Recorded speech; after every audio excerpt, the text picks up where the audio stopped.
He considered himself, above all else, to be an artist whose goal was to produce as much beauty as was possible. In those times, the Ziegfeld name was a prominent name in the theatrical world, and it really meant something if you were a Ziegfeld girl. That was my success. People could identify themselves with my emotions.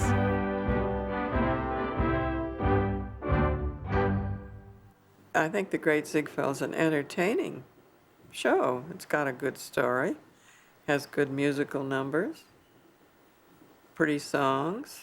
What more do you want? People ask me, what is your favorite film?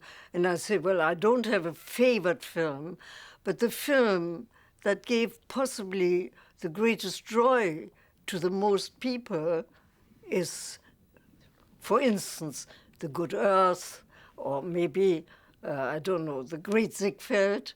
The Great Ziegfeld is, for the most part, very, very accurate in representing Ziegfeld's character and his relationship to the women who mattered in his life. Flo Ziegfeld got involved with entertainment from the time he was a young man. He was fascinated with low culture. He ran away from home and went to Wyoming when he was about 17 and joined Wild Bill Cody. That's probably where he first got the idea that he wanted to be in show business. During the summer of 1893, when the Chicago World's Fair was in his hometown, his father decided that he could make a fortune booking entertainment. It was a bomb until young Flo saw in New York Sandow, who had a strongman act, and brought him to Chicago, and that too was bombing until Flo came up with a brilliant idea. He invited Mrs. Potter Palmer to come backstage after Sandow's performance and feel his muscles. That event triggered a rave review. He made a huge fortune that summer on that act, and that launched his showbiz career. Ziegfeld was on a talent scout trip to Europe when he discovered Anna Held in a Paris music hall. He was immediately attracted to her. At that time, didn't have any money. And so he lured her over to the States on the promise that he would make a star of her without actually having anything lined up. So he brought her to New York, where she was a tremendous hit. Ziegfeld Follies got started while Ziegfeld was a young apprentice with Abe Erlanger, the great Broadway producer. They did it as a lark, to bring together a few vaudeville acts, singers, dancers, comedians, and assumed that this would be a summer attraction for 1 year, and that would be it. Year after year, the show was a great hit, and eventually it became legendary, but it started as a summer experiment for interim entertainment. Ziegfeld had incredible talent for recognizing people who had the potential to be made into stars. This included Fanny Brice, Will Rogers, Eddie Cantor, Marilyn Miller, people who obviously had talent but hadn't had the right opportunity, and he created those opportunities for them. When you're in that position and women want jobs, sometimes the temptation is too great. Lillian Lorraine started her career with Ziegfeld as a showgirl. He very quickly found himself attracted to her, and he installed Lillian in an apartment in the same building. When Anna discovered that, she wasn't happy. Anna left Ziegfeld and threatened to divorce him, believing that by doing so she would bring him back, when in point of fact, he allowed the divorce to go through.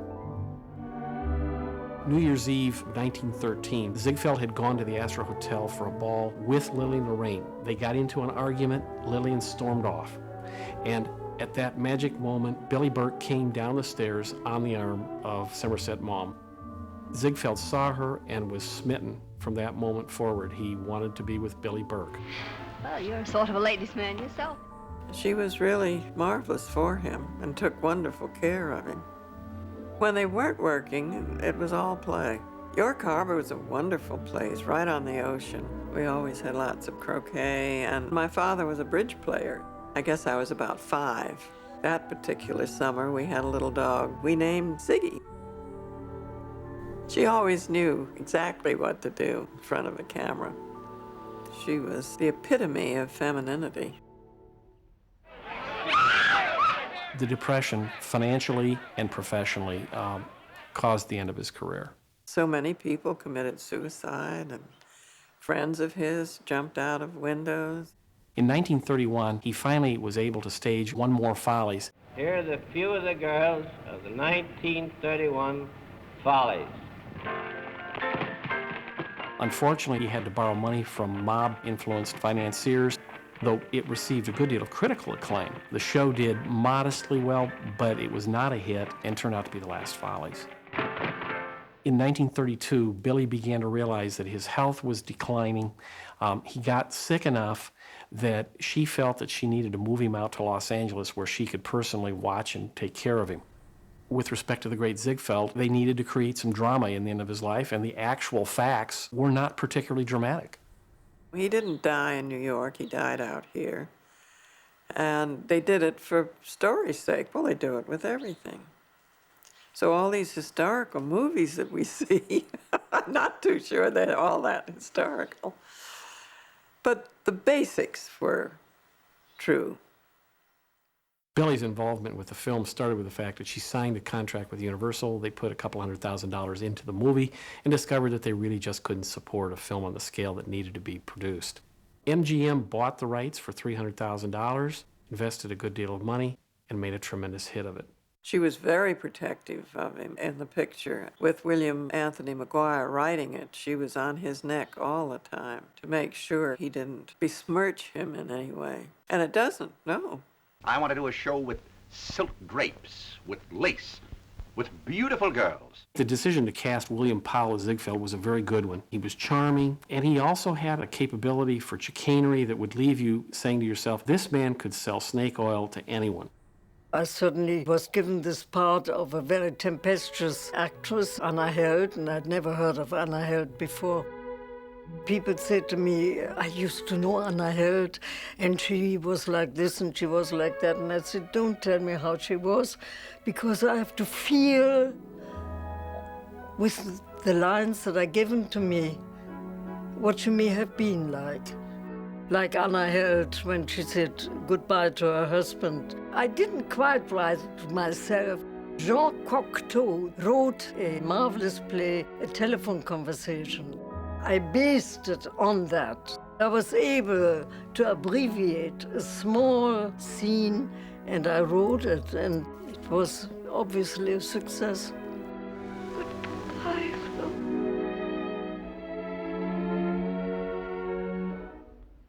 Whatever impression I gave was that of a woman in love, and that was my success. People could identify themselves with my emotions. The Pretty Girl Is Like a Melody number was shot in one take. I did work on the number with Jack Harkrider. He designed it. It was just fun picking out the girls that were going to be on it and what costumes they were going to wear. It took months to build a set. They were setting up forever. It was shot in one take. Well, they started it 2 or 3 times, but they ended up eventually doing it in one long take. It was a monumental number to pull off. They spent a tremendous amount of money on that scene, $200,000, which is substantially more than it cost Ziegfeld to produce a whole show. The publicity connected with the great Ziegfeld was very successful. They sent it out on a road show so that it toured to a variety of cities before it opened to the mass public, and when it did open to the mass public, to a tremendous acclaim. She's riding in a limousine with some millionaire or a college dean. If she's the grandest thing you've ever seen, she's a Polly's girl. I must have been the envy of millions of young girls all over America, and they didn't know my real life. They didn't know anything. I had great sorrow. I married Clifford Odets. The marriage for both of us was a failure. He wanted me to be his little wife and a great actress at the same time, and somehow I could not live up to all of that. You may think it was crazy. It wasn't crazy. I lived through it. And it became part, all of it became part of me, and it enriched me. In a way, it's sort of odd to see your family on the screen. You don't really think about it much until suddenly you look at it and you say, oh, that's my life up there. Mother never thought it was the greatest picture. She felt they really didn't do complete justice to my father's life. But then they were trying to make a movie that would make money. The film only cost about $2 million to make and earned more than $40 million.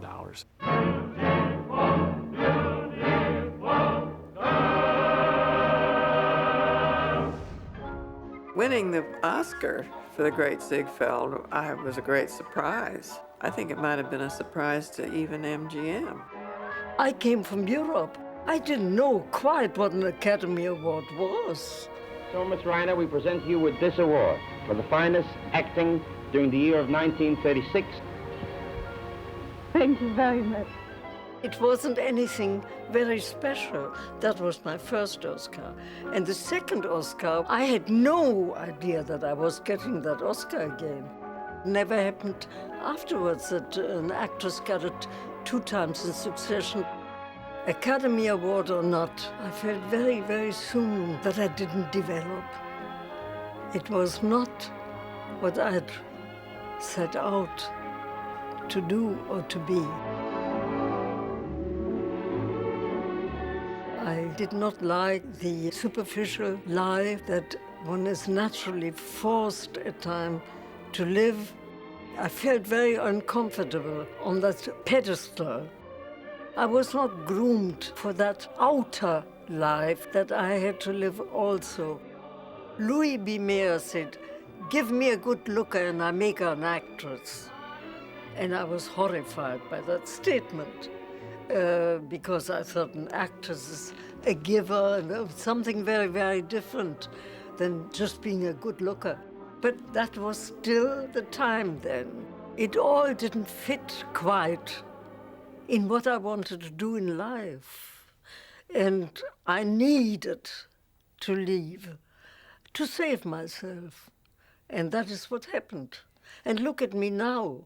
I'm an old woman, and I saved myself.